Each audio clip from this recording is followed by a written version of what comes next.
Hello and welcome to Giant Mess, a sloppy sports and entertainment talk show that covers a little bit of everything from New York Giants football to Mets baseball, movie reviews, and TV show recaps and reactions. We also have some life lessons and some funny stories to go along with that. Mixed in for good measure, it's hosted by a Giant Mess. That's me, the real since Neal Lynch, former college quarterback and pitcher, film and media studies major, current overthinker. Leave a voicemail at 862-BIT-1986. That's 862-248-1986. On today's episode, we're going to be reviewing Guardians of the Galaxy Volume 3. The culmination of the James Gunn trilogy. There could be more Guardians of the Galaxy entries, but a lot of people leaving that part of the MCU. So, feels like they could take it beyond that to more, but we'll get into the details right here, right now. So let's get it started. Guardians of the Galaxy, Volume 3. Our beloved band of misfits are looking a bit different these days. Peter Quill, still reeling from the loss of Gamora, must rally his team around him to defend the universe along with protecting one of their own. Spoiler alert, it's Rocket. A mission that, if not completed successfully, could quite possibly lead to the end of the Guardians as we know them. If you've seen the movie, you know how that turns out. It's rated PG-13, directed and written by James Gunn. After him being fired, he was fired in 2019 for some tweets, probably, right? That's how they get you, the tweets. He put out some pretty, graphic, explicit, provocative tweets back in the day, about a decade ago, and they caught up to him. And so Disney was like, no, we can't have that. And then ultimately, Dave Bautista and most of the cast were like, well, if Gunn's not in, we're not in. And we don't care if we have contracts. We want this guy. We love him. And so eventually they hired him back. Produced by Kevin Feige of Marvel fame. Released on May 5th, Cinco de Mayo. Runtime of 2 hours and 30 minutes. Did it feel like 2 hours and 30 minutes? No. That's you've done some good stuff. You're doing good things when 2 hours and 30 minutes can go by and you're not checking the clock, you're not checking the watch.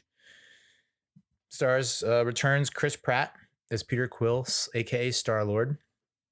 He's in a state of depression following the appearance of a variant of his dead lover, Gamora, who does not share the same affection for Quill as her older version had for him.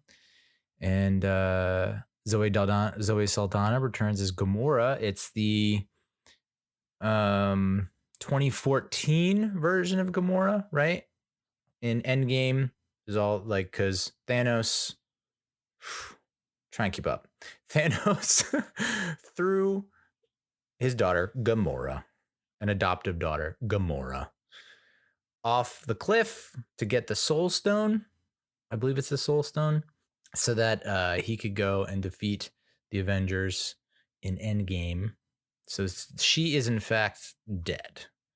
But in the process, there's a lot of time travel in Endgame.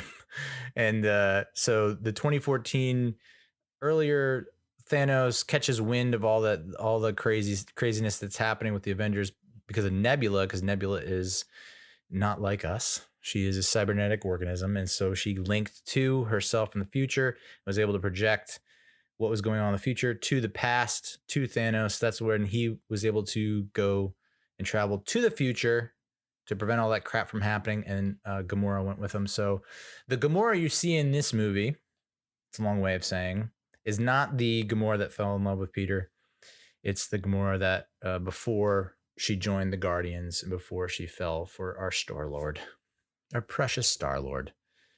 And she's now a leader of the Ravagers, which was the crew that picked up Peter Quill when he was 8, abducted him at the beck and call of Ego, who commissioned Yondu to pick him up. And that's where we stand with those two. And really, I went into this movie knowing that it was going to be emotional, and I brought some Kleenex. It was like, I'm gonna have some tears yanked and jerked straight out of my ducts. So I was fully prepared to bawl my eyes out. Did I bawl my eyes out? No. So if you were like wondering if, I created like, I probably should have built up a little more suspense around that and held that to the end, but I don't want to jerk you guys around. Like my tears were jerked. I did not bawl, but I did tear up a little bit. And there was that scene where I think it was earlier on in the film where, we have Peter still looking at Gamora as if it's the Gamora that fell in love with him, and Gamora being like really pissed off and upset and annoyed because it's like, dude, I don't friggin' know you. So like, put this out of your head. And he gave that little soliloquy speech monologue that was really hit home, about how he misses her so much, and that it's hard for him to move past that. He's still grieving, big time grieving. And I thought about that. It's like, I lost my father. If my father all of a sudden is just like pops up, 2005, 2006, dad comes walking in my life, and I'm just like, what? But he like, it's a variant of him, and he never had me. And he's like, who the fuck are you? It's like, well, you're my dad. And he's like, no, I'm not. Or better yet, maybe a better analogy, like if I met, I don't know. That's probably not a better analogy. I'm not going to go down that road. Dave Bautista returns as Drax. Just a reminder that his family was slaughtered by Ronan the Accuser by order of Thanos. Karen Gillan as Nebula. She had got a little bit more of the spotlight in this one, developing into a slightly different person with more levity as she starts to heal. Psychologically following the death of Thanos, who was the source of her abuse and torment, going from a minor villain to a member of the Guardians. Definitely more jokes for Nebula in this one. A lot of more comic relief, which I appreciated. Her interactions with Peter. I mean, her actions with just about everyone were just like every single time hit the mark. So kudos to Karen Gillan for pulling that off. And hopefully we see more of her in the future. I think she has said that she's going to keep on keeping on. Palm Clementif, definitely butchered that, is Mantis. She is the empath and Quill's half-sister. So if you didn't watch the holiday special, but yet you watch this movie, you might be a little like, whoa, what's going on here? Like, Mantis is Quill's half-sister. How'd that happen? And then like Cosmo, the dog, where'd this guy come from? Or this gal, I should say. Vin Diesel is Groot. Groot's a little more jacked in this one, a little beefier, more of a cupcake stud. He's showing off his muscles. And maybe that's a request from Vin himself. But he, towards the end of the film, takes on a much more imposing form. So I don't want to like give it away if you haven't seen the movie, but like, there was also another aspect. There's a lot of aspects of Groot that you forget, and you're like, whoa, this dude can do just about everything. And it all very funny that Gamora, having this being the alternate Gamora, past Gamora, the non-Guardians, non-Star-Lord lover Gamora, she's like right there with most people who have never seen the franchise, and anytime Groot says, I am Groot, she's like, yeah, I friggin' know who you are, dude. You don't have to keep telling me. It's just like, doesn't click for her yet what he's saying. Also, a nice little twist towards the end, at the very end, that we'll get to with Groot. Bradley Cooper's Rocket, genetically engineered bounty hunter, master of weapons and military tactics. You kind of forget sometimes and underrate and undervalue how fucking baller Rocket is. He's super, like, it doesn't come across, I guess, sometimes because of his rough nature, brash, abrasive kind of personality and the way that he talks. It's like you kind of gets lost in the sauce that this dude is a genius and should be treated as such, but he doesn't because he's a raccoon, It's just like got dealt a raw hand. Gunn has said this film tells Rocket's story, including his background, where he's going, along with how that ties to the other Guardians, and kind of ties. That's pretty much well, you'll see. We'll talk about it. It completes a character arc that was established in Guardians of the Galaxy in Volume 2 and continued in Infinity War and Endgame. So it's like there are subtle, slight references to where he's from, where he's going, how he's came to be. And but they never really went into it because he never really wanted to talk about it. And I can see why. It's pretty gnarly stuff. Will Poulter as Adam Warlock, powerful artificial being created by the Sovereign to destroy the Guardians. Because he is a creation, but he's fully formed physical specimen, like very strong, has superhero qualities, but he was literally born yesterday, right? So he is still got the mindset of a baby in that he doesn't know pretty much anything. He's entered this world, he can talk and he can think, but everything's like a first imprint for him. Case in point, I don't know, this is definitely not a spoiler, but Aisha, the high priestess, turns to Adam. They're interrogating one of the Ravagers, I think, that they captured. And she goes, show them that we mean business. And so Warlock just friggin' torches this dude with his nuclear, laser, heat, whatever, powers, fries him right in his seat. And Aisha, the high priestess, is like, what are you doing? I said, show him we mean business. I didn't mean kill him. And he's like, I thought that was the business. Like, he just doesn't know. So I like Will Poulter to begin with. And I do like that they were able to give Warlock, that angle in this film because it goes a long way in terms of, comic relief. Although it does suck for that dude to get fried. Maybe he has a family. You don't know. Sean Gunn, James Gunn's Broham as Kraglin. Yondu's former second in command with the Ravagers, who actually went against and abandoned Yondu in Volume 2 and then came back around, towards the end of that flick. I don't even want to say this guy's name because I'm just going to get roasted online, but who cares anymore, Chukwudi Iwuji as the High Evolutionary, a scientist specializing in creating hybrid creatures and rockets creator, seeking to forcibly enhance all living beings into a special race described as narcissistic, sociopathic, but very charming by the actor. And I gotta disagree there. I didn't think this dude was charming at all. It's at all. I don't know who or what he thinks he's charming to, but he's ruling based by imposing fear, using fear tactics. Like, I'll just freaking kill all of you if you don't listen to me. So I disagree with the very charming part. I think there might have been more opportunities for him to be more charming, but the charming thing is just, nope, I don't see it at all. Uji also said there was something very Shakespearean about him, something very emotionally dark, and that's a lot of fun on top of that. Yes, and I don't know that you really get too much into that, unless, I don't know. There's been so many entries in the MCU that it's hard for me to kind of like go back through my mental Rolodex and be like, oh yeah, remember in the 11th entry when they made that one miniature scene talking about the High Evolutionary? It's like, no, I don't remember all that. So maybe a super fan can chime in here and say, hey, Neal, hey, Dickweed, like, this is why this High Evolutionary is a more complex, deep villain with depth than you think it is. Because to me, it feels like the High Evolutionary is just mad with power. And I don't,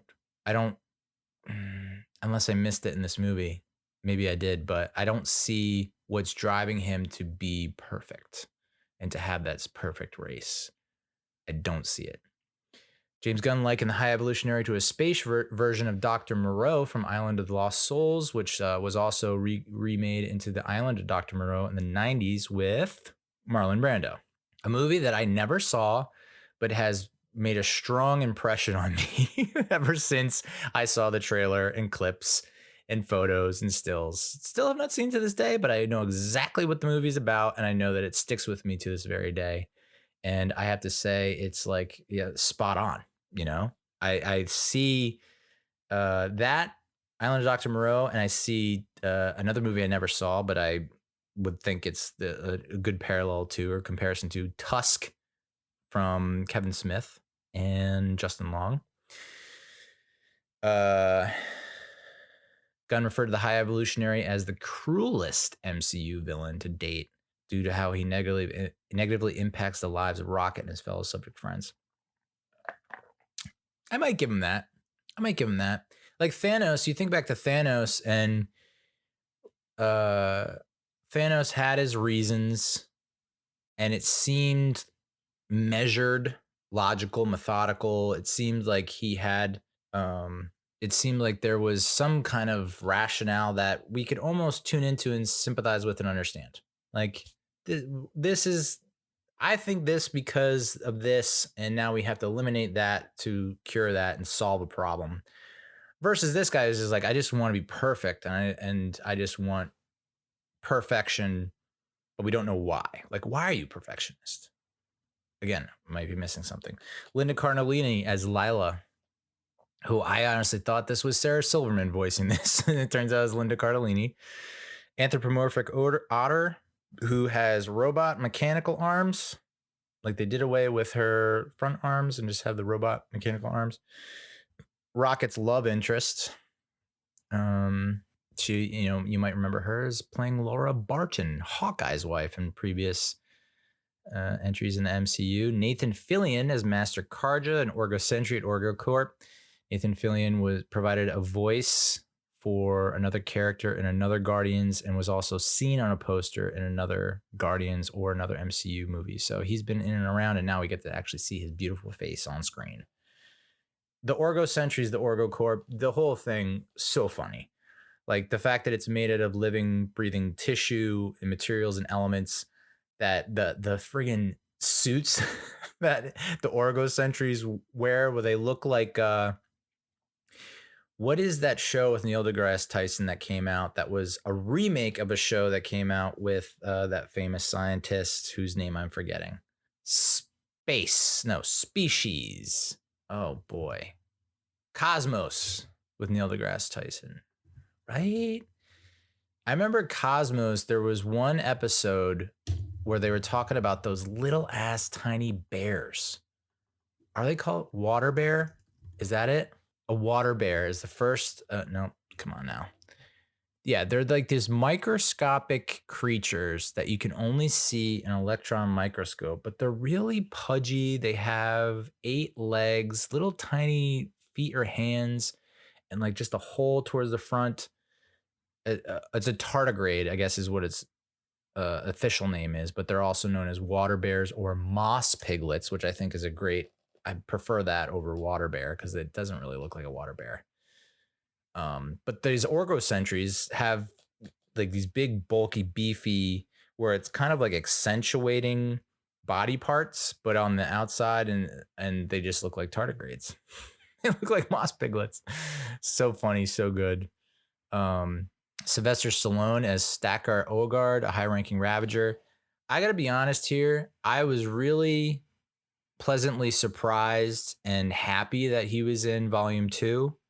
That scene where it's snowing and he's talking to Yondu and banishing Yondu, I thought that was really cool.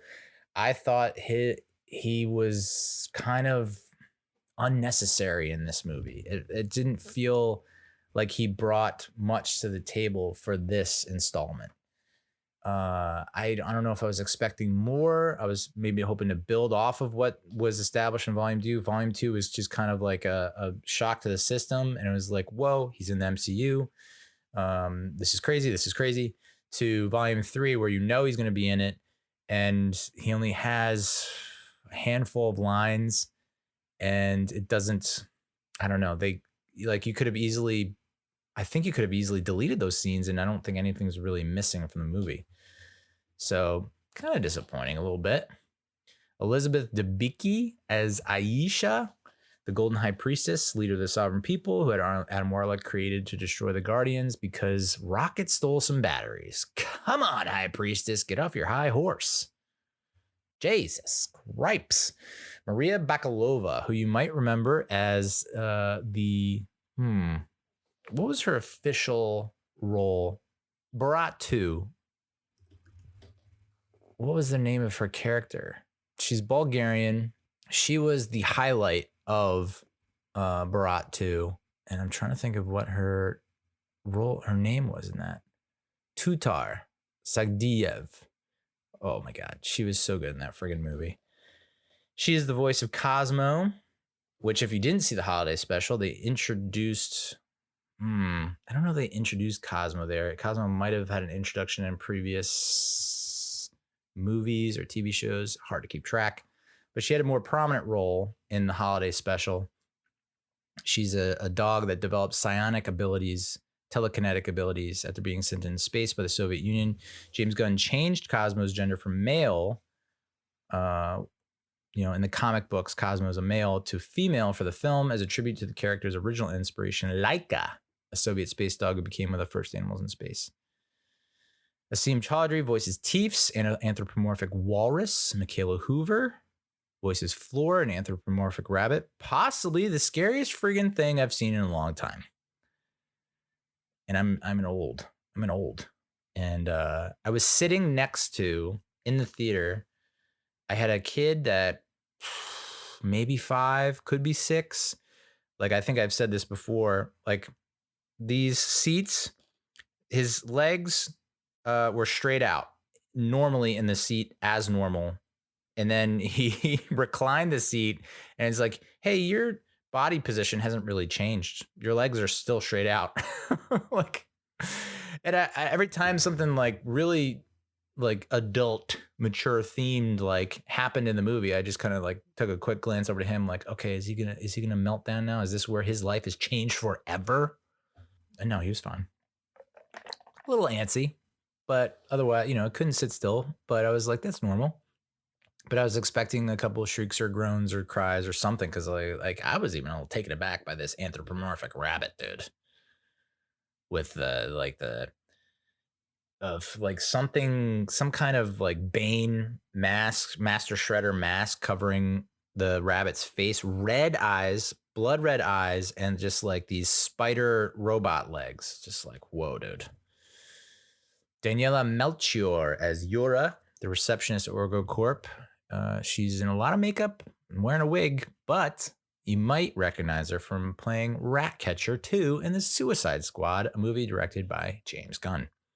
Miriam Shore and Nico Santos appear as Recorder Vim and Recorder Thiel, the scientifically minded henchmen of the High Evolutionary, where they have that cool kind of nebula-like thing on the side of their head. Jennifer Holland appears as Administrator Qual, security employee of Orgo Corp, who also plays Amelia Harcourt in Peacemaker, directed by James Gunn. And Judy Greer, who played Maggie Lang in the first 2 Ant-Man films, voices War Pig, a cyborg pig working for the High Evolutionary. One of my favorite characters, and I don't know why, but that character, War Pig, and then Behemoth, the cyborg bird, another lackey of the High Evolutionary, gave me Teenage Mutant Ninja Turtle 2 vibes. Like, what is it? Not Rickshaw. Jesus Christ. Bebop and Rocksteady from Teenage Mutant Ninja Turtles 2. Very cool creations. And Behemoth was voiced by Ronaldo Faberel, who played Arturo Cabrera in Ozark, if you know who I'm talking about there. So, as I mentioned, movie is volume 3. Volume 1 was mostly 70s jams. Volume 2 is mostly 80s jams, I believe. And then volume 3 is mostly 90s jams. And towards the end of the movie, you see them move on to the 2000s. So they're at their new headquarters on Nowhere, which is the skull or the head of a dead celestial. Attacked by Warlock. Rocket's mortally injured. Like, it's not looking good. They find out he probably has 48 hours to live. And they can't put a med pack on him because there's some kind of kill switch on his heart. And so if you put the med pack on, it will kill him right away. And so they need to get a pass key to override the kill switch so that they can save their friend. Warlock is stabbed by Nebula through the friggin' torso and survives.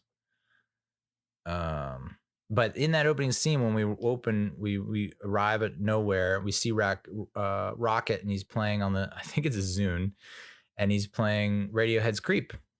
Now, if you've watched the movie, maybe these lyrics will mean something to you. I wish I was special.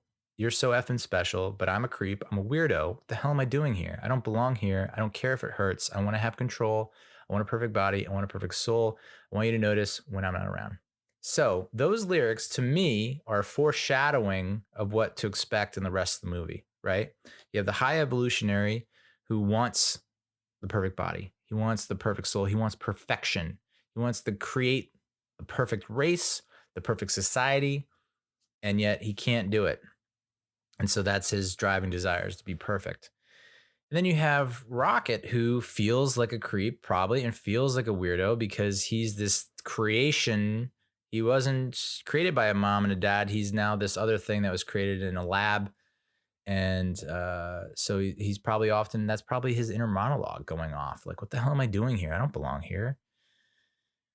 So very apropos, perfect song selection for the opening scene. So Rocket's lying there unconscious. He's trying to recall his past.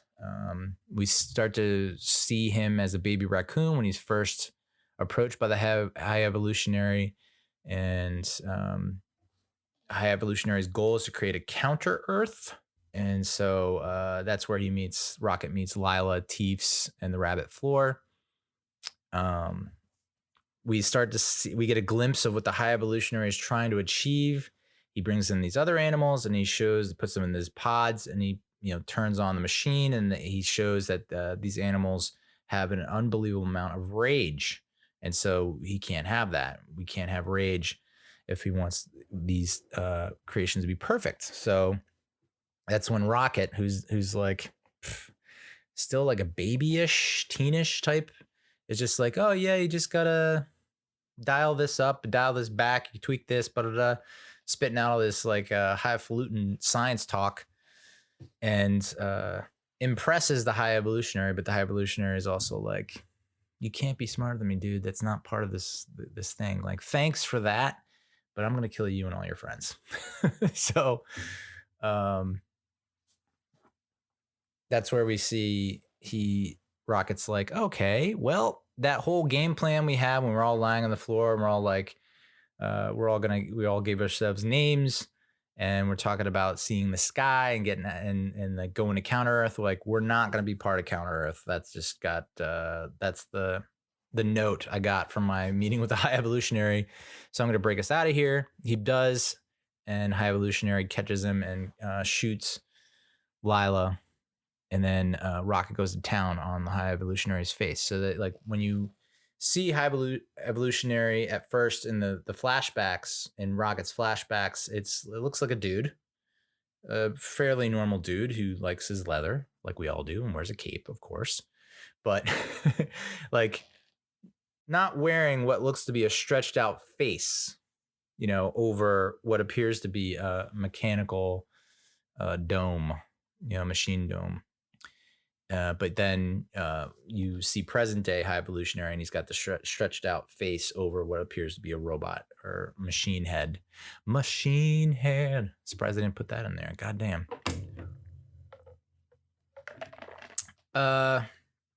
And so Lila's taken from us, and so are Teefs and Floor.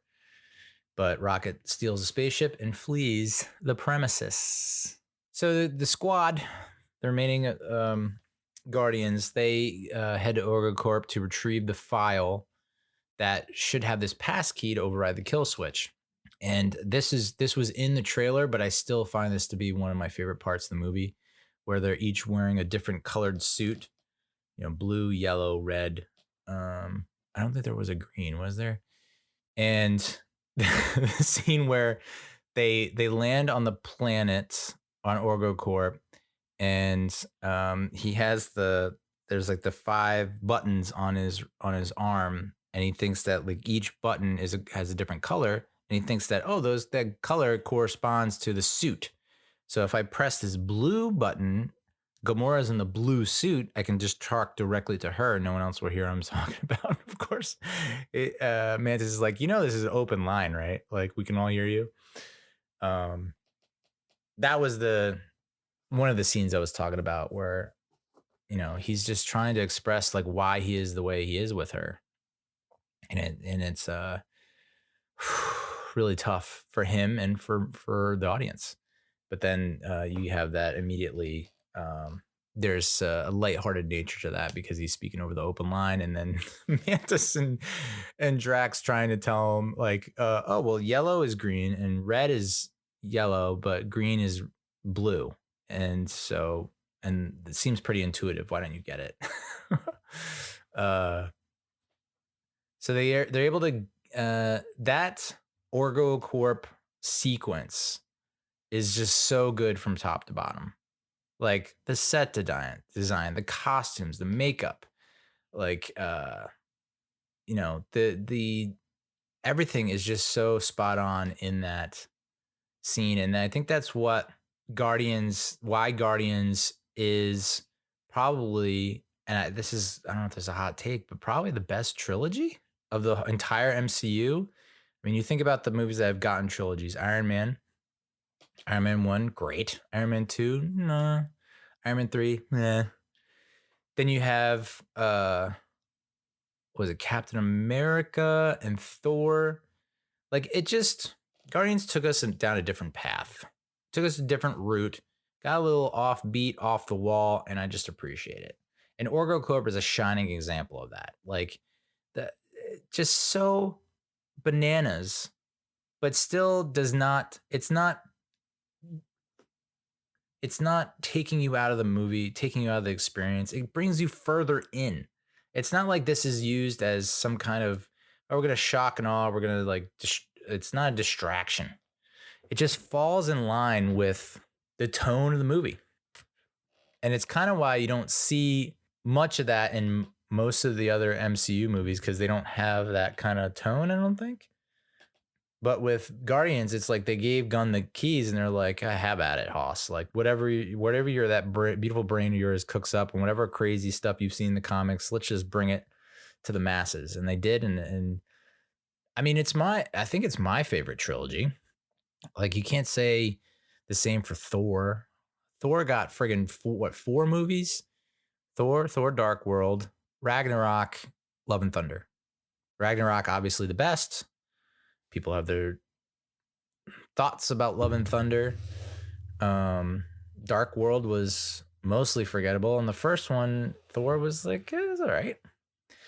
So, I mean, Spider-Man part of the MCU, I guess so, but I wouldn't put him on the Guardians level. So, as like nuts as Volume 2 was, Volume 3 feels a bit more grounded, because Volume 2 was getting into like exposition quicksand, like quagmire a little bit, where it's like, all right, so this dude is a planet, but he has an avatar, and he's just like screwing all these aliens and screwing all these different people and planting a seed, and it's like, whoa, like that was a lot big concept to go on a journey through.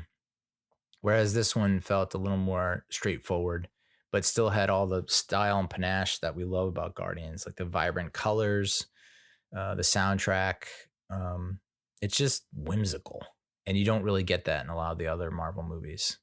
So it's kind of sad to see this version come to an end. I assume they would still want to continue it, but it does feel like it's just not going to hit the same way. So interesting to see what they do with it in the future. So they get the file. The code's been removed. They believe that Thiel, one of the advisors with the nebula like thing on the side of the head, one of the High Evolutionaries advisors, has it. So they depart for Counter-Earth. Aisha and Adam are hot on their trail because the High Evolutionary has commissioned them to retrieve Rocket for his brain, to examine like how this raccoon is so goddamn smart. Upon arriving, the team is helped by residents, which you have that scene when they first arrive, when the kid like kicks over the ball to Drax, and Drax just smokes her in the face. And all hell breaks loose. But I love that. That's another part of the Guardians trilogy that I love, is that they're obviously they're going to use a lot of CGI, and it's part of the process. But I do appreciate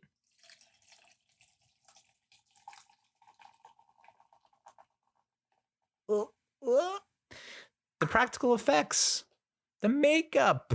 There's I have some trivia later on about it, but like the makeup that is in this movie is just awesome. Like they made the Counter Earth look so friggin' cool that I almost want to have. I know we're inundated and oversaturated with Marvel projects. It seems like we can't go a month without one, and I think Kevin Feige realizes that, and they're like, well, that's one of the lessons that we've learned, is like maybe we should space out things more. So I understand that, but part of me is like almost wants a Counter Earth series. I mean, like the level of detail and how realistic those beings, species, creatures were on Counter Earth was just awesome. So Nebula is forced to wait. Quill, Groot, and Nebula go to the High Evolutionary ship after talking with. By the way, that one. So they eventually are able to convince like one of the creatures. I don't even know what you call them. Counter Earthians. What are we called to aliens? Like, we're on Earth. What are we called? Earthlings. We're Earthlings. Okay. So a Counter Earthling has a soft spot and like brings them into her house, and they are sitting there and they're able to somehow communicate, because the Counter Earthlings don't speak English. They speak some language that was developed by the High Evolutionary. I'm not really sure. And so they're able to figure out that she is saying, okay, they're in that structure, which looks like a metal mountain, but turns out it's the High Evolutionary ship. And so Quill asks to borrow her car, and then Groot and Nebula are trying to get in. And that's where we have a pretty funny scene of like Groot is able to get in, and then Nebula is like, the door's locked. And so Nebula, a very advanced being, can't figure out how to open the door. And so eventually, like, Quill's like, hey, yeah, the button. No, that's the keyhole. Press the button underneath and then pull the, yes. And she's like, all right, I pressed the button. Now what? And he goes, open the fucking door. There was a lot to be made about this fuck. It was the first fuck in the MCU. Was it the first fuck? It was the first F-bomb in MCU history, I want to say. Interesting that they would insert it there. It's like I don't know that it really added much in the way of comedy. And if anything, it was too jarring, where it was like, whoa, that does not feel like, this doesn't feel, I feel like this is a different movie, or like this is an outtake or a blooper. Like, it just doesn't feel consistent with what's going on here. I almost wish they had saved it for the very end, where it's like maybe when like Groot comes on the scene and it's just like, I am fucking Groot or something like that. Hey, this is the reason why I'm here and Feige's there, right? I'm not the guy, right? I'm not a genius, but it did feel out of place. It didn't feel like it added anything. And I remember when he dropped it, I immediately looked at the kid to my right, and I'm like, oh my God, did your life just change? Like, are you now, what is your life going to be now that you've heard that? Now you've seen that. And I was just thinking, like, what's going through the mom's head? Like, I don't know. I probably should have done a little more research, but yeah, so Drax and Mantis hang back. By the way, Gamora calling Drax and Mantis and Drax Bug and Doofus. If that's not the title, like, there was I guess I read in the trivia that they were thinking about possibly doing a project where it's just Drax and Mantis, a la similar to the Christmas holiday special, where they kind of do their own side venture trying to track down Kevin Bacon so that Peter Quill will so they can cheer up Peter Quill. That's like the ultimate Christmas gift. I like that. An entire project, whether that's a movie or a series. I don't know if a series would necessarily work, but I guess it would work better than a movie. But if they do make that, I hope they call it Bug and Doofus. That was probably the biggest laugh that came out of me, was when Gamora threw that out there. I don't know that the rest of the audience really, because it was a fast moving sequence, so I don't know that they caught on to it, but I heard it, and I distinctly remember like 2 or 3 other people in the audience being like, Bug and Doofus. So Drax and Mantis remain with Gamora and Rocket as Quill, Groot, and Nebula go to the High Evolutionary Ship. Of course, Peter doesn't know how to drive a car, which that's a great callback to the fact that he was adopted when he was 8 and never learned how to drive a car.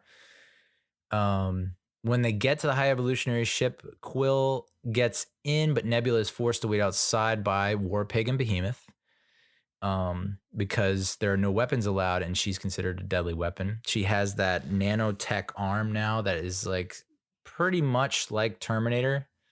I'm surprised we didn't get, well, I guess it came out after, well, not really. The first one came out when Quill was on Earth, but the second one with the nanotechnology bots or whatever came out after he was abducted. So that's probably why they didn't make any reference to it, but very cool arm that can just like transform into whatever she wants.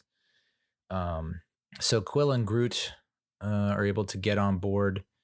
And then Drax, of course, is like, steals a motorcycle and says, yeah, Mantis, like, hop on. We're going to go back to the ship. And she's like, the ship that's right there that we can walk to. And he's like, yeah. And of course, he takes her to the High Evolutionary Ship instead. Coy Drax. And then High Evolutionary discovers that, like, oh, because Quill's like, why did you create a counter Earth where pretty much the same bad shit that's happening on Earth, drug deals, whatever. The examples that they gave weren't like that great. It was like, oh, here's a drug deal. Here's 2 people beating each other up. Here's blah, blah, blah. And it's like, they're looking as if, oh my God, this is the worst thing in the world. I'm like, hey, I got a newsflash for you. Earth's a lot worse than that. But they tell it to High Evolutionary, and High Evolutionary is like, all right, well, I got to start over again. Hit the reset button. We're going to destroy this Earth and create it again. And so this kind of feels like it passed by with little to no, like, obviously the Guardians were upset, but it was just like, holy shit, that whole planet just got like wiped off the face of the planet, off the face of the universe. And I guess Ayesha too was killed in that. I didn't remember her getting killed in that, but apparently she did.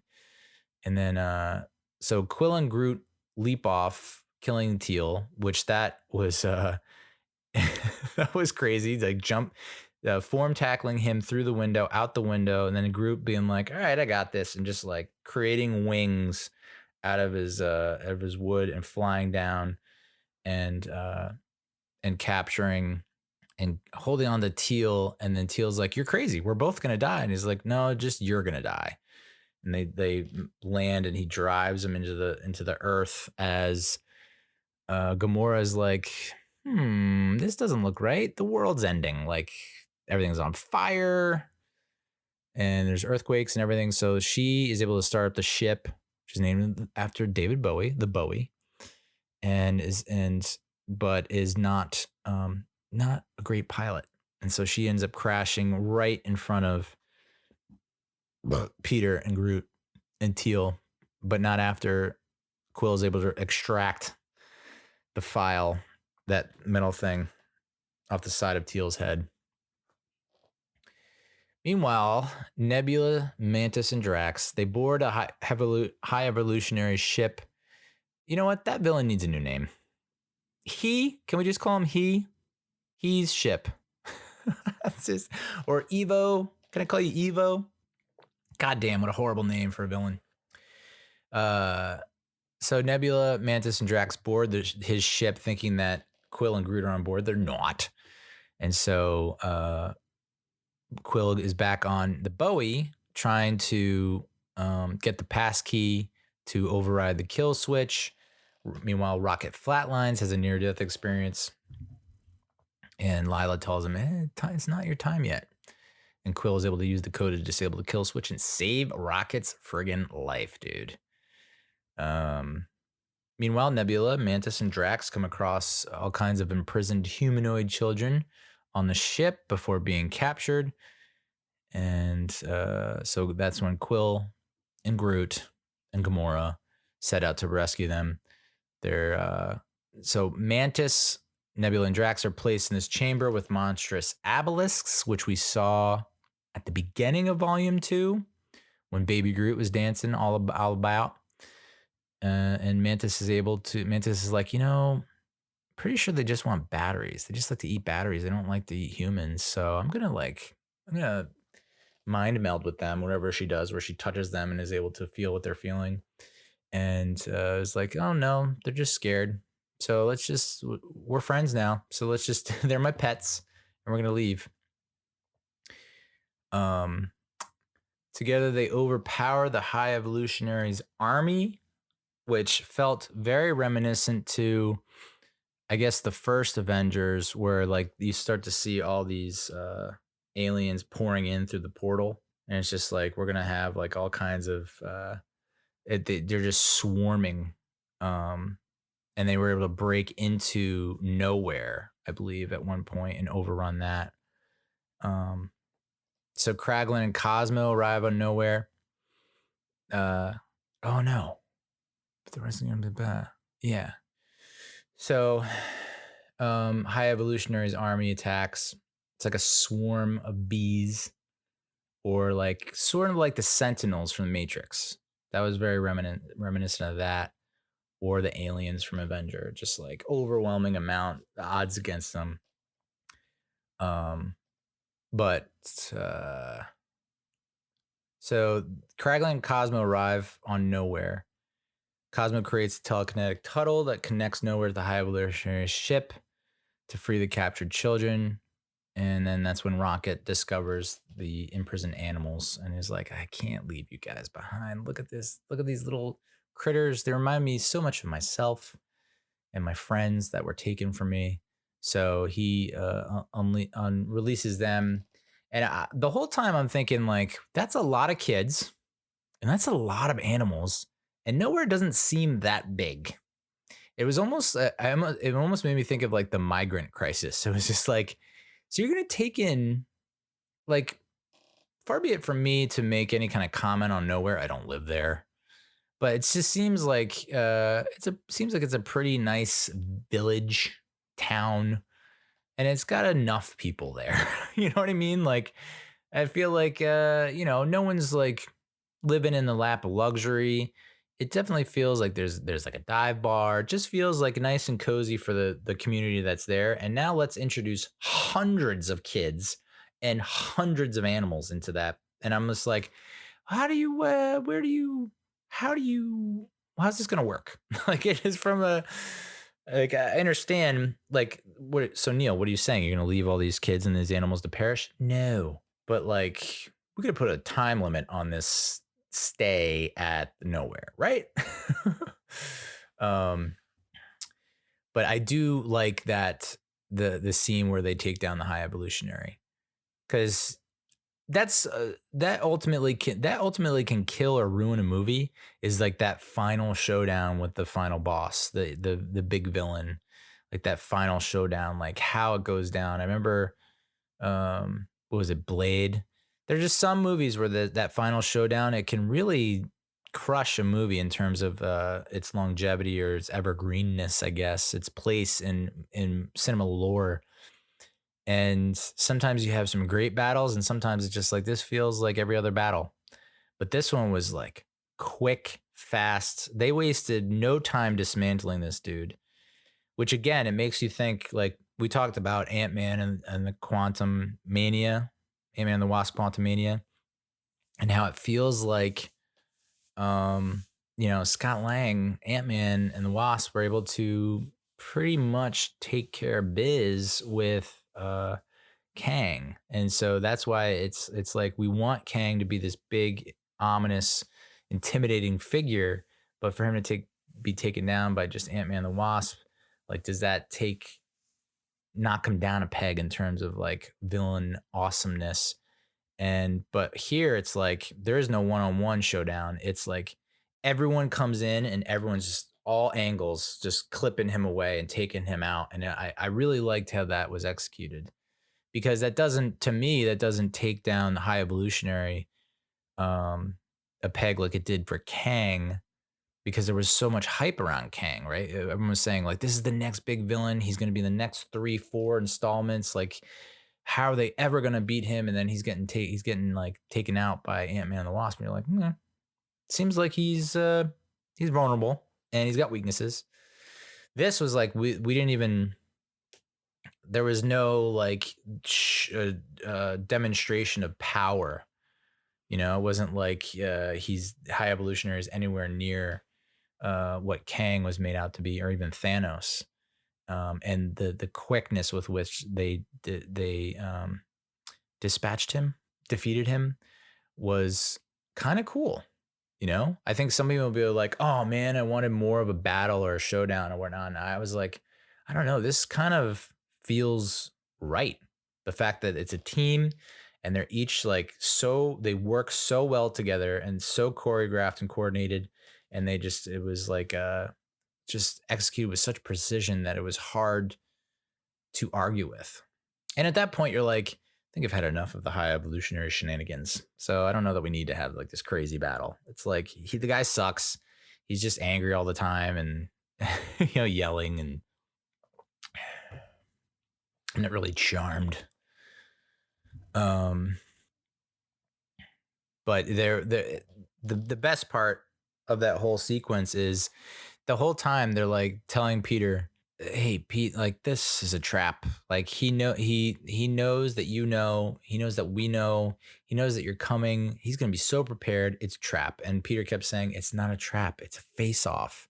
And he kept saying that. And even when he's confronted by the High Evolutionary or his minions, they were like, how stupid are you that you didn't realize that this was a trap? And he's like, it's not a trap, it's a face-off. And then of course, one of the final moments for the High Evolutionary is, I think it's Peter, just is like grabs that face and plucks it off of him.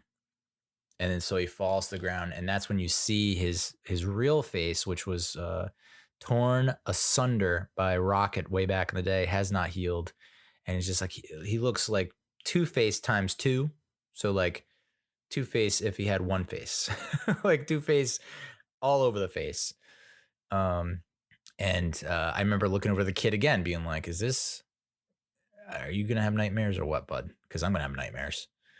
That's a pretty, pretty gratuitous, ugly mug. No offense. But, Peter does make the quip about RoboCop, saying like, you RoboCop wannabe. So they rescue the animals, whatever, but Quill like leaves behind his Zune, his music player. And so he figures he has to go back and get it. And so by the time he comes back out, nowhere is too far away from the ship. And so he's just, you see his face starting to plump up, and is like, he's dying. He's freezing to death out in the cold recesses of space. And then you see a finger come pointing out, and it's Adam Warlock. Yeah. Former foe turned friend. Saves our guy, Peter Quill. Had a change of heart after being saved by Groot, because he was on the ship as it was a High Evolutionary ship, as it was exploding, blowing up. Was about to shoot his nuke hands, laser hands, rocket hands, whatever, and then passed out, and that's when Groot saved him. So yeah, all's well that ends well. In the aftermath, Quill leaves the Guardians, and he hands over the captaincy to Rocket. And then he leaves for Earth to reunite with his grandfather Jason, because that was I forget who brought that up, Gamora or something. Maybe it was Rocket. Was just like, you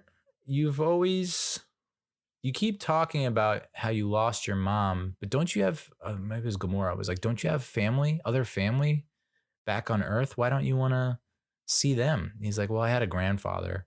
That's it.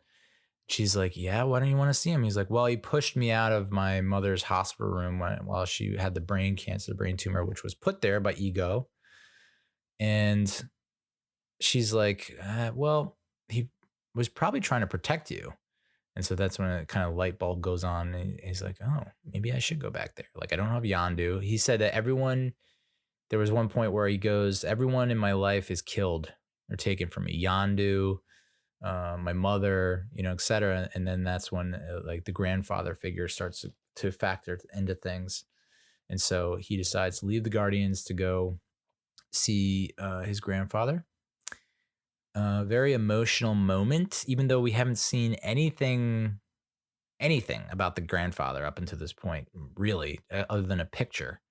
That still hit me when he enters the grandfather's home, and he gets escorted to the back, and he's there, and the grandfather is like immediately recognizes him, even though it's been 40 years later. He immediately recognized him as just like, oh, and I was just like, hey, get a welled up, whoa, a welled up big time.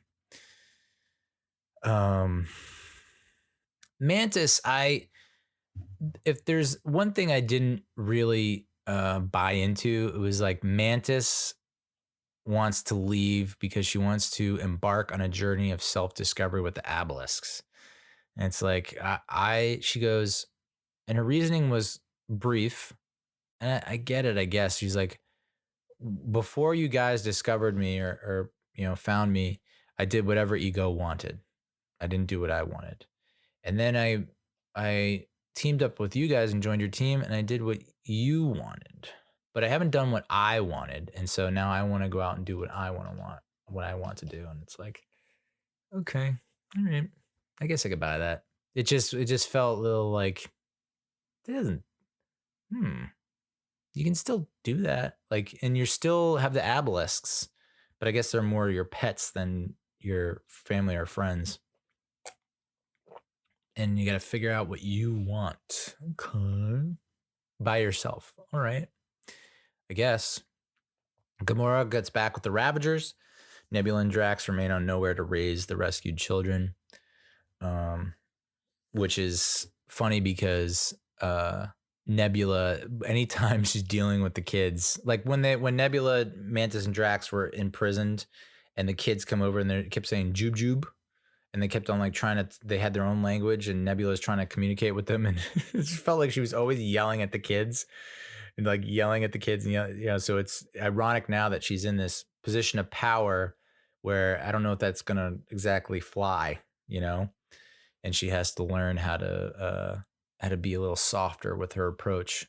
But I guess she kind of learns that with Drax, because Drax in that scene is he puts on his father hat, right? His father clothes, and becomes the dad Drax. And he's like, I had a daughter, and she used to love when I make funny monkey noises. And then he makes a bunch of noises that don't sound like a monkey, but the kids are eating it up. So, I think that character arc for Drax is really awesome. The fact that he lost his daughter and his wife in the massacre, and then he ends up basically adopting all these kids. And then for Nebula to go from, I hate my father, he tortured me, I hated my adoptive sister for so long, and then we kind of got closer, but now she's gone because it's a different version of her. But now this is my family. Like, and I'm able to have, what family should be. There are two scenes once the credits roll, right? There's a mid-credit scene, a post-credit scene. Mid-credit scene is Rocket, Groot, Cosmo, Kraglin, Warlock, and Phyla, one of the rescued kids, and Adam's pet Blurp, which I didn't mention in my recap, but I was expecting Blurp to have a bigger moment, sort of like, and I can't remember the movie I'm thinking of. I don't know if it's Monty Python and the Holy Grail. I don't think it's that, but like a small creature, and this might have been in the MCU, and it might have been in the Suicide Squad. Or am I thinking of the cat in Captain Marvel? You know what I'm saying? Like a cute, cuddly creature that you think is unassuming and not violent and peaceful because it's so cute, that ultimately can turn into a weapon of mass destruction. Maybe it is the cat from Captain Marvel, but I was totally expecting Blurp to have something like that in this movie. And I feel like that was a missed opportunity a little bit. Like they set it up as, here's this cute creature. It wins over Adam Warlock, and everyone thinks it's just this cute thing that like licks people and you can pet, blah, blah, blah. And then ultimately it's like what takes out like a whole flock army of bad dudes. Didn't happen. But am I in love with that new iteration of the Guardians? I don't know. I remember when I first saw the trailer for Guardians of the Galaxy Volume 1, I was like, this is, I mean, really, MCU? Really? This is where we're going? Some ragtag bunch of whatever, like there's a friggin' tree, get out of here. And then ultimately became like my favorite trilogy of the MCU. So I should learn my lesson and not write off this new squad. You know, you still got Rocket, you still got Groot. Groot is like so big and large now that you can barely contain him on screen. And then you have Cosmo, who was obsessed with Kraglin calling her a bad dog. I thought that was pretty funny. It was at the point where like, oh man, I think they're milking this too much. And then when eventually when Kraglin's like, you know, she's a good dog, it was like she's so happy because that's all the dogs care about. Bad dog, good dog. I don't know if I'm all in on Kraglin. I guess I am. You know, definitely doesn't carry the same kind of oomph or force that Yondu did, but still like an interesting character. Adam Warlock, I feel like there's more there to him. Obviously, I mean, he's kind of a blank slate and had a pretty interesting first week of life. So that could be something that, and you know, and Will Poulter is like pretty cool. You know, I think he can carry that character. And then Phyla. Didn't see much of her, don't know much about her. I know in the comics, from what I read, she's the daughter of Marvel, who was played by Annette Bening in Captain Marvel. But I don't know if that's going to carry over to the movies. I would assume not. And then, so they're taking on a new mission. And then in the post-credit scene, you see Peter Quill eating breakfast with his grandfather, who's reading a newspaper that says aliens abduct Kevin Bacon, tells all, tie back to the holiday special. And Quill says something about like he's cutting the lawn for some woman that has a kid and he feels weird about it. And the grandfather is like, that's the, you know, there's more to that, or you know, I could tell you, if I could tell you all the stories. And the Quill continues eating breakfast cereal, and then you see on the screen the Star-Lord will return. So what does the future hold for the Guardians of the Galaxy? Way back 6 years ago, there was Gunn said there was going to be a fourth Guardians film, and that a fourth Guardians film could happen, but it would center on a new group of characters, since Gunn had plans to conclude the story of the team in Volume 3. He had then said in September he was unlikely to return for another Guardians film, but would work with Marvel on projects that use the Guardians and cosmic characters. I feel like that's probably out the door now that he's with DC. And like I mentioned, there was a project, a film centered around Drax and Mantis that Bautista really loved, called it brilliant, but it doesn't look like that's going to pan out.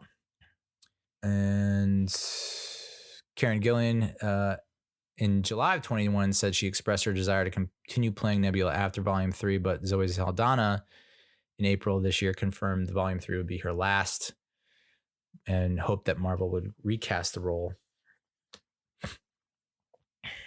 Chris Pratt indicated his willingness to continue to play Peter Quill in the future. So I don't know where you go from here with the Guardians. You know, if Star-Lord's still a thing, but you have the new Guardians, does that mean he comes back?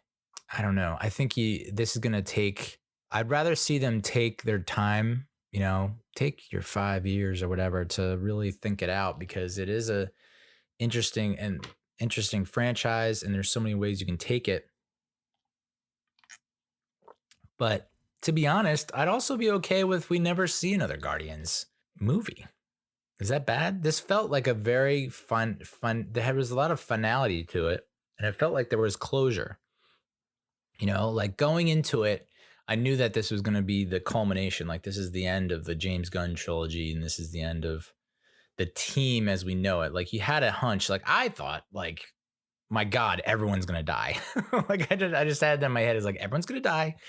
And instead, they disbanded to a certain extent. So, I maybe there's a way to keep them in, like, keep this new Guardians in the background somehow, sort of what they did, incorporating them in Infinity War and Endgame and things like that. But, give it some time to really flesh it out. As far as trivia goes, this film sets the record for the most makeup appliances used in a single film, having more than 23,000 prosthetics used across more than 1,000 actors. And I understand that might be really expensive, but worth it. So worth it. Like I said, I mean, I love when people are able to pull off practical effects. I prefer practical over CGI. And I know that there's some CGI that we don't even notice. And so we don't know it's CGI, and that's how good it can get. But when you do notice the CGI, it friggin' stinks. So I'm all in favor of prosthetics, practical effects. And that Counter Earth sequence was a prime example of that. I mean, the Bat Lady, what? It was like, whoa, that is legitimately a Bat Lady. James Gunn and Chukwudi Iwuji worked to make the high evolutionary, dark, irredeemable character, focusing on his traits of single-mindedness, narcissism, and zealotry, traits held by the most horrific figures in history. Yeah. I mean, you can't help, when he's talking about the perfect race, you can't help to think about Adolf Hitler and the Nazis, The first MCU movie to have an uncensored use of fuck. Again, I think they could have done a better job of where they used it and how they used it. It just came across as like, whoa. Yeah.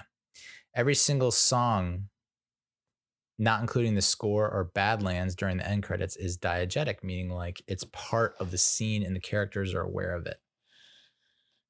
Karen Gillan accidentally scheduled a couples therapy session on a day she was shooting a scene for this movie, and consequently appeared for the session in full Nebula makeup. Oh my God.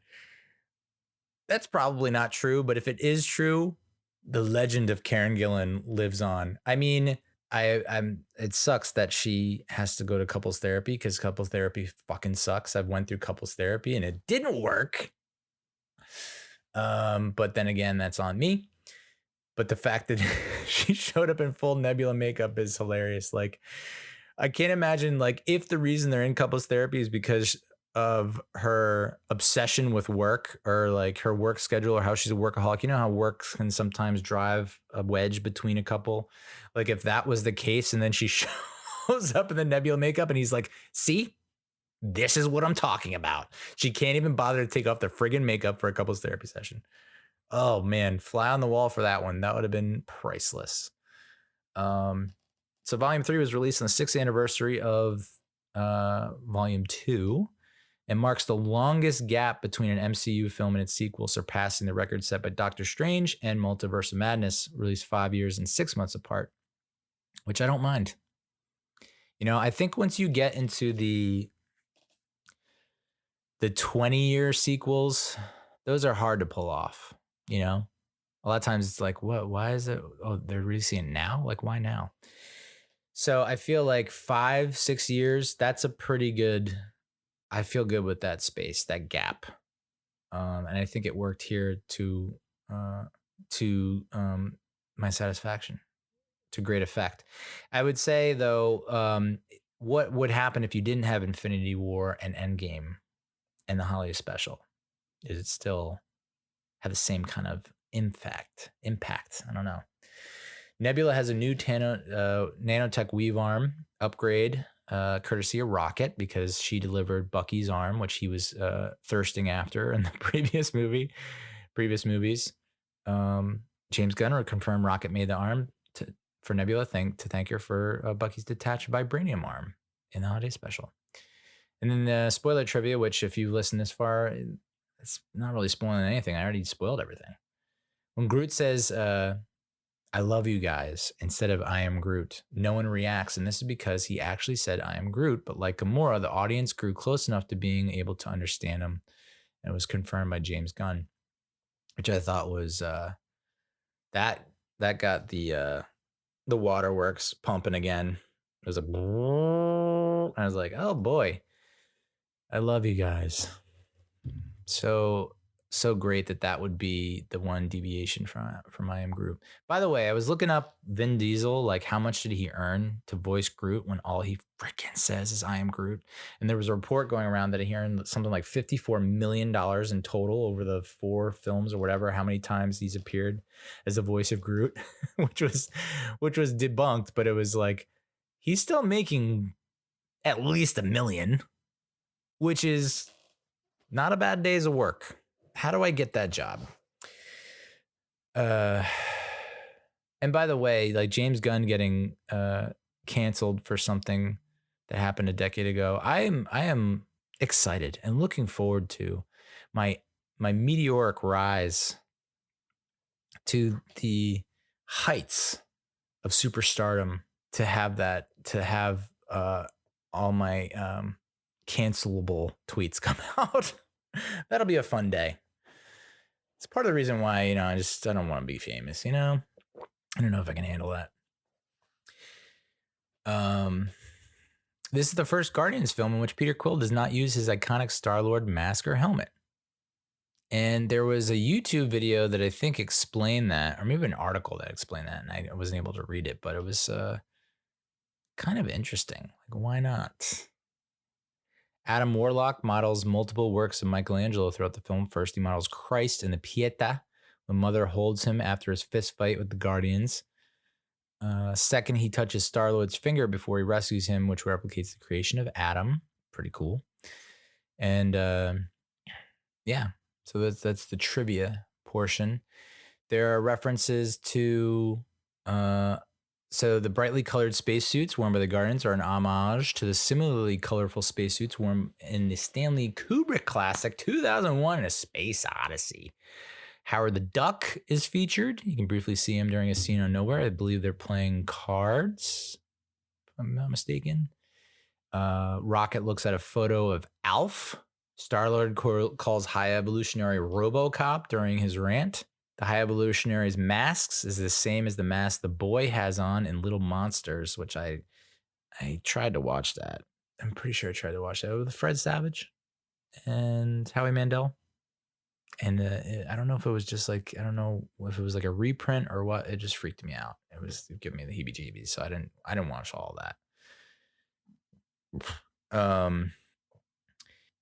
Yeah, so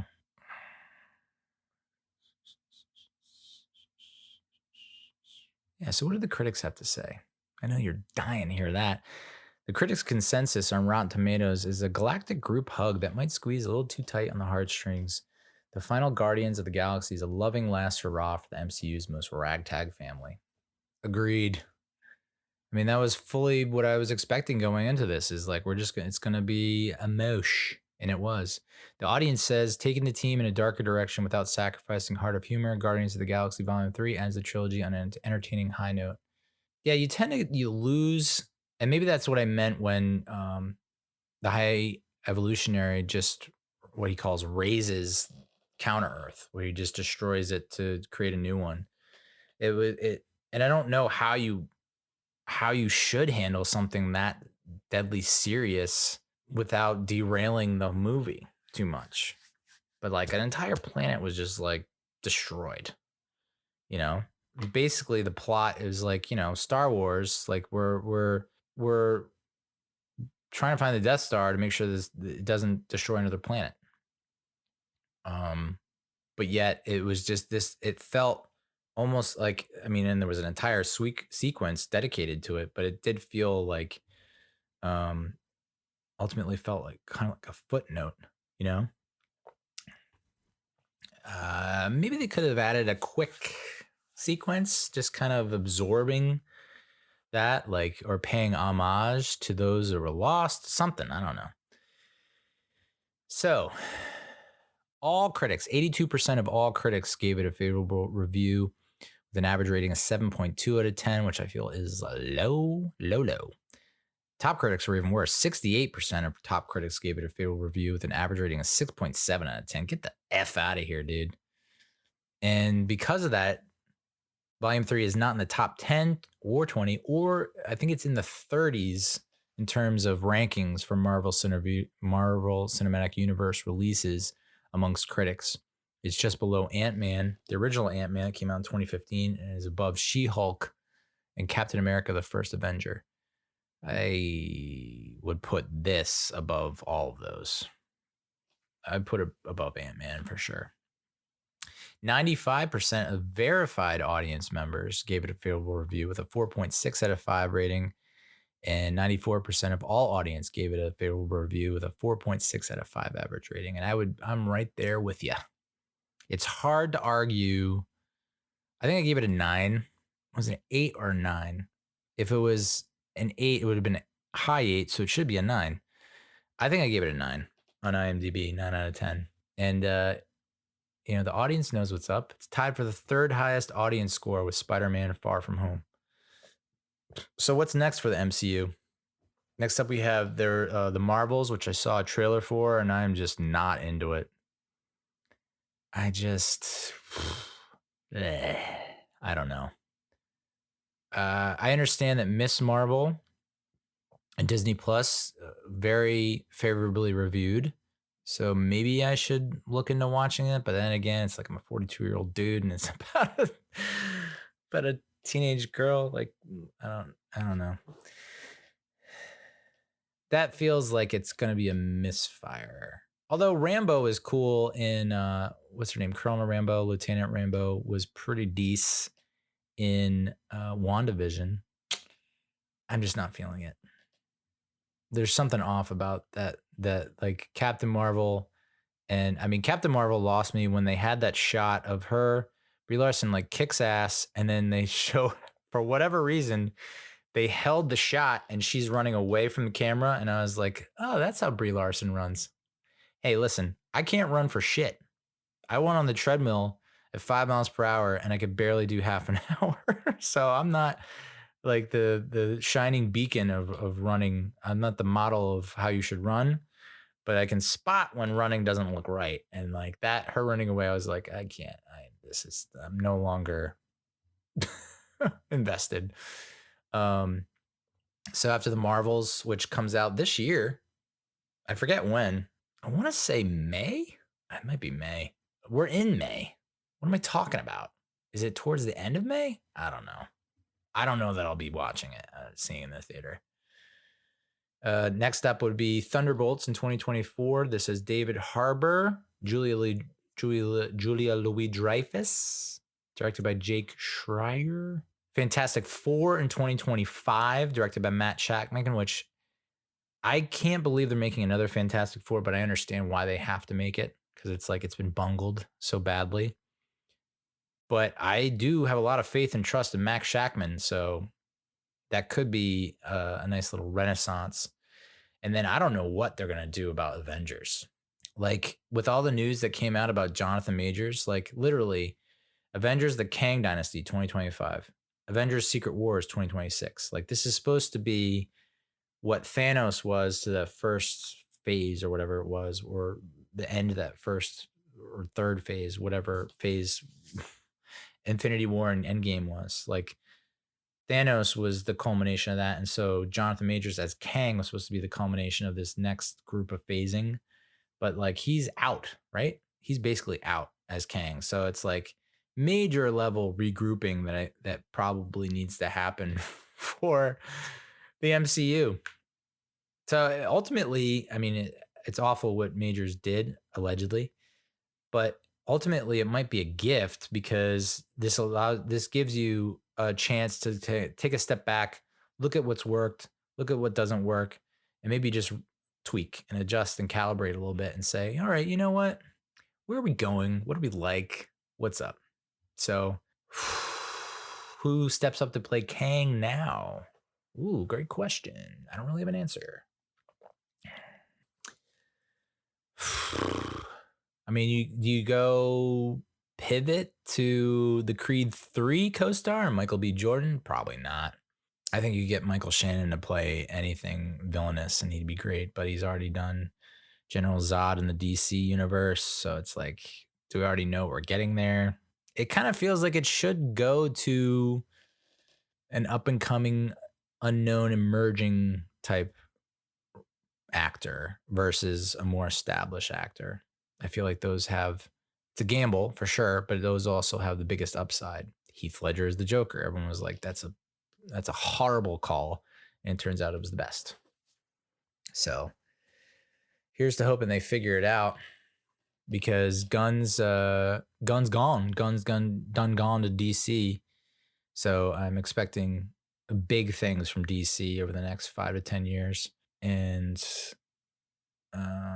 wow, what a changing the guard. Like it's kind of crazy, like, to think about the amount of turnover that we've had at Marvel, and them trying, kind of stuttering and stumbling towards that next, like, how do we recapture, and how do we, I don't know that they can match what they did with, Infinity War and Endgame. I just, that felt so big and so powerful. That's a tall order. And it's not been crap. Like I had, like, when you compare this to the previous phases, yeah, it's not exactly up to snuff. But you compare it to a lot of the other stuff, especially the stuff that DC has done, it's like, well, it's better than that. So if they need a consultant, I'm here. I know that gave zero answers or indication of where they should go from here, but I'm willing to work on it, and I'm willing to be part of that process. So thank you so much for listening. Thank you so much for watching. I appreciate your attention. Okay. And your thoughts. Like, let me know what's going on, man. I need feedback. Until you get up the courage to tell me, I'm going to keep churning out this garbage. So Godspeed. We'll talk to you soon. Adios, muchachos.